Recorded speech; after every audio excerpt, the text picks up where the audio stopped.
prescrever exercícios sem uma avaliação prévia é a mesma coisa que tentar voar sem um plano de voo, sair às cegas, às escuras, né? No entanto, esse procedimento não é mais aceito na educação física. Prescrever exercícios para o core se faz necessário também uma avaliação prévia. E a maioria das pesquisas demonstram, né, que indivíduos treinados, indivíduos comuns, apresentam diferentes resultados. Então fica a pergunta: a partir de que momento eu vou iniciar o treinamento, se é estabilidade, força ou potência?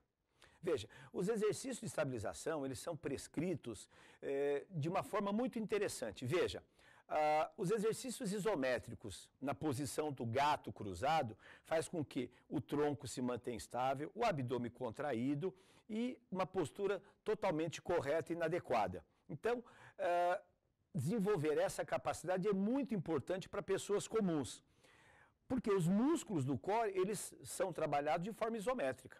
Bom, então, se eu vou prescrever o treinamento, eu preciso saber qual o nível de desenvolvimento desse aluno. Um pesquisador muito importante hoje é o Dr. McGill, e ele coloca uma questão muito interessante baseado em pesquisas, que você deve desenvolver primeiro a resistência muscular localizada estática, e depois dinâmica, principalmente quando ocorre o desequilíbrio muscular. O que é isso? Uma pessoa que fica muito tempo sentada, uma pessoa que tem enfraquecimento muscular, antes de treinar com exercícios dinâmicos, de força, de potência, aqueles que a gente observa muitas vezes na academia, no personal trainer, aquele indivíduo que está iniciando o programa de treinamento já está lá fazendo o abdominal completo com força dinâmica. Para o Dr. McGill, essa conduta é totalmente inadequada, porque ele pesquisou e verificou que pessoas com pouca estabilidade deveriam realizar os exercícios de estabilização isométrica como prevenção de lesões. E, obviamente, esse mesmo exercício é utilizado no tratamento. Veja que coisa interessante, o mesmo exercício, ele tanto pode ser utilizado como prevenção como tratamento. Os indivíduos que apresentam baixa resistência desses músculos na estabilização, eles apresentam o quê? Um desequilíbrio muscular e, consequentemente, que é muito ruim, são as dores na coluna lombar. Aqueles músculos profundos, quando não tem uma boa capacidade de suportar cargas por um determinado período de tempo, acabam se tornando enfraquecidos, provocando desequilíbrio muscular. E, consequentemente, de novo, aumento dos riscos de dores na coluna. Força e potência do core, como é que a gente treina? De forma dinâmica. De forma dinâmica. Então, atleta, veja, a nossa atleta, a nossa campeã, saltando, observe a posição das pernas. Ela fez uma flexão, não dá para a gente ver, né? Mas o William Psoas, o potente flexor do quadril, foi muito coativado, junto com o reto femoral. E veja que ela flexiona um pouco o movimento do tronco, mas se ela flexionar demais, ela perde a estabilidade. Então, os atletas precisam treinar a força e a potência do core. No caso de pessoas comuns, a resistência, treinar a resistência por meio de exercícios isométricos é uma medida preventiva. Para quem? Para que você não seja acometido de dores na coluna. Veja, nós temos falado muito de dores na coluna, por quê? As pessoas querem muito rapidamente ter a barriga definida, livre de gordura, e acabam exagerando nos exercícios de flexão completa.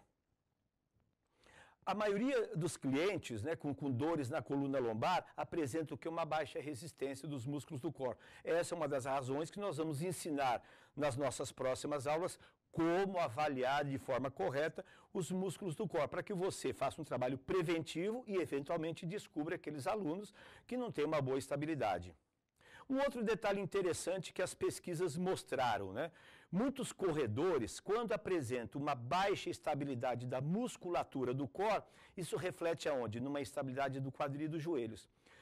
Por essa razão, recomenda-se que mesmo você que faz atletismo, que quer ser um futuro corredor, e hoje nós temos milhares de pessoas iniciando os programas de corrida, rapidamente o sistema cardio se adapta.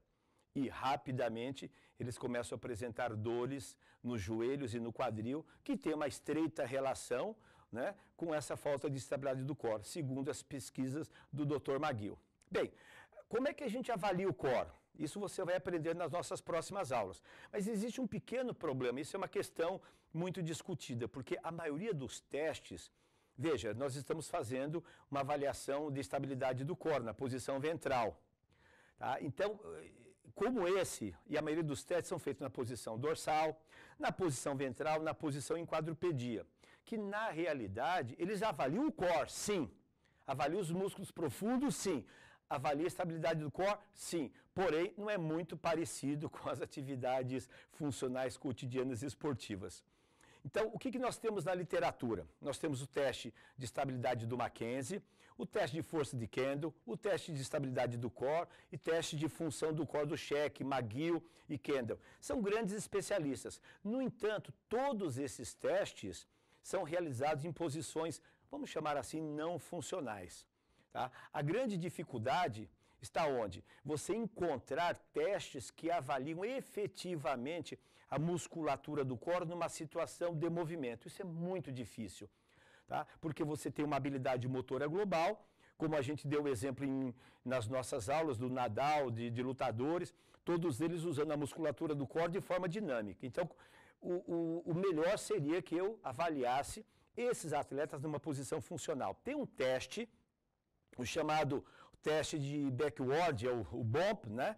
Ele é utilizado para avaliar a potência do core. Esse é um teste recomendado para esportistas. Esse é um dos poucos testes que tem sido utilizado para poder verificar em pessoas de alto rendimento o quanto tem de força do core.